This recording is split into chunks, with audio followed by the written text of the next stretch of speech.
Hindi ko rin kayo pinakausapan na gustuhin niyo ako. Ang pakiusap ko lang sa inyo ay maging handa at maging maingat. Kasi yung sa vision ko ay napaka-disturbing talaga ng pangyayari.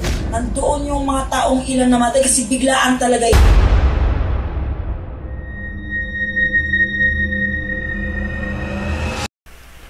Hello po mga ka-PTV, sa video na ito ay tatalakayin natin ang totoong dahilan ng babala ng karagatan sa probinsyang ito ayon sa mga visions ni Madam Rudy Baldwin. Pero kung ikaw ay hindi pa nakasubscribe sa aking channel, baka naman.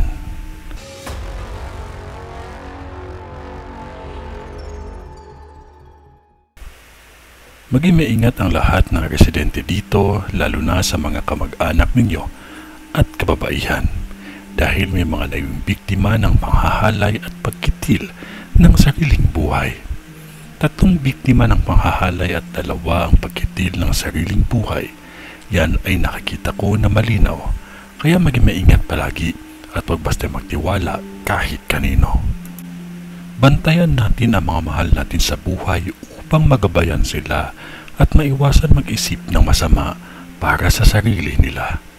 At lagi nating isipin na ang buhay natin ay hiram lamang natin sa Diyos. May nakikita akong isang aksidente na kung saan sa gas station mismo mangyari, at ang isa ay hindi kalayuan sa pier. May nakikita akong aksidente sa karagatan at may apoy ito. Maging handa din ng mga taga rito dahil isa ang lugar ninyo na makakaranas ng pinsala ng bagyo, lalo na sa pagguho, na kung saan may mga bahay pa na natangay at buhay na nasawi. Kahit sa lindol, ang lugar ninyo ay hindi nakaligtas. Kung sasabihin na ang bagyo ay lindol ay normal lamang na nangyayari, iwasan ninyo ito sabihin, dahil pag ito tumama sa atin, hindi natin ito magugustuhan. May bahagi ng probinsya ito na kung saan nag-iba ang kulay ng tubig o ilog o dagat. Madaming karagatan sa bansa natin na makakaranas ng dinanas ng bansang Turkey, na ang dagat ay nagkaroon ng malaking bula. Animoy makakapal na bula ng sabon na pag ito ay hinawakan, animoy lagkit ng laway. Malaki na ang pagbabago ng klima at apektado na ang karagatan at lamang dagat.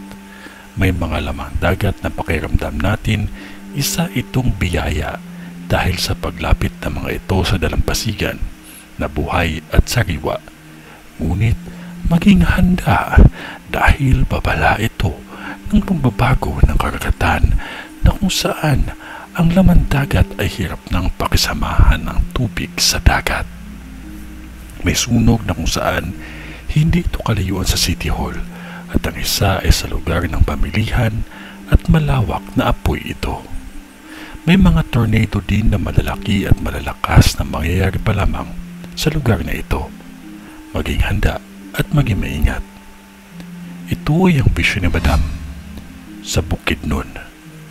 Sa ngalan ng Diyos Ama, ng Diyos Anak, at ng Diyos Espiritu Santo. Amen.